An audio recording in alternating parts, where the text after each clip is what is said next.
চৰকাৰক কাম কৰি চৰকাৰৰ হকে কাম কৰি আজি তেওঁলোক আজি ভিক্ষাৰীৰ দৰে ফুটপাথত আহিব লগা আজি বেয়া কামত লিপ্ত কৰিব লগা হৈছে। এই কাৰণ মুখ্যমন্ত্ৰী মহোদয়ক আমি বাৰে বাৰে অনুৰোধ কৰিছোঁ যে আপুনি মৃত গৃহৰক্ষী পৰিয়াল মাত্ৰ 150 জন মৃত গৃহৰক্ষীৰ পৰিয়াল আছে, তেওঁলোকক নতুন ট্ৰেইনিং চেংচন কৰি তেওঁলোকক এটা সংস্থাপন দিয়ক। আজি চাওক, আজি অসমত SB ডিপাৰ্টমেণ্টটোত 24 জন গৃহৰক্ষীক কোনো ইণ্টাৰভিউ নোহোৱাকৈ কোনো ট্ৰেইনিং নোহোৱাকৈ তেওঁলোকে ট্ৰেইনিং কৰাই আছে, কোনো এডভাৰটাইজমেণ্ট নোহোৱাকৈ। যে যদি 24 জন গৃহৰক্ষীক SB ডিপাৰ্টমেণ্টটোত যদি ট্ৰেইনিং কৰিব পাৰে, যে মৃত গৃহৰক্ষীৰ পৰিয়ালক মহিলাসকলক কিয় ট্ৰেইনিং কৰিব অসম চৰকাৰে নোৱাৰে?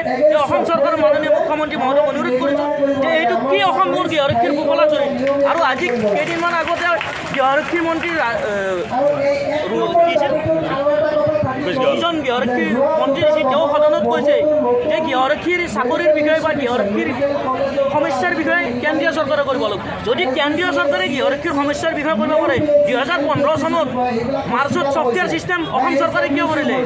2019 চনত 15 চনত গৃহৰক্ষীৰ এমেণ্ডমেণ্ট কিয় কৰিলে? 2015 চনত ছফ্টৱেৰ ছিষ্টেম কিয় কৰিলে? যদি অসমৰ মুখ্যমন্ত্ৰী মহোদয় চকু মুজি পেলাই গৃহৰক্ষীৰ বিষয়ে গুৰুত্ব নোহোৱাকৈ থাকে, যে মন্ত্ৰীবিলাকক কি কাৰণত দায়িত্ব দি আছে? যি মন্ত্ৰীয়ে সদনত গৃহৰক্ষীৰ বিষয়ে নাজানে, কিমান গৃহৰক্ষী ডেপ্লয়মেণ্ট আছে, কিমান গৃহৰক্ষী মৃত গৃহৰক্ষীৰ পৰিয়ালে আন্দোলন কৰিব লগা হৈছে, তেওঁ এই বিষয়ে জ্ঞাতই নহয় মন্ত্ৰী মহোদয়। সেইকাৰণে মন্ত্ৰী মহোদয়ক অনুৰোধ কৰিছোঁ অতি সোনকালে মৃত গৃহৰক্ষীৰ পৰিয়ালক এককালীন সাহায্য দি নতুন ট্ৰেইনিং কৰাই গৃহৰক্ষীজনক তেওঁলোকে নিযুক্তি কৰিব লাগে, নহয়তো অন্য ফুৰগেট বা থাৰ্গেটত তেওঁলোকক গৃহৰক্ষীজনক নিযুক্তি দিব লাগে। কাৰণ মাননীয় মুখ্যমন্ত্ৰী মহোদয়ে বহুত চাকৰি দিছে, অসমত হাজাৰ হাজাৰ চাকৰি দিছে।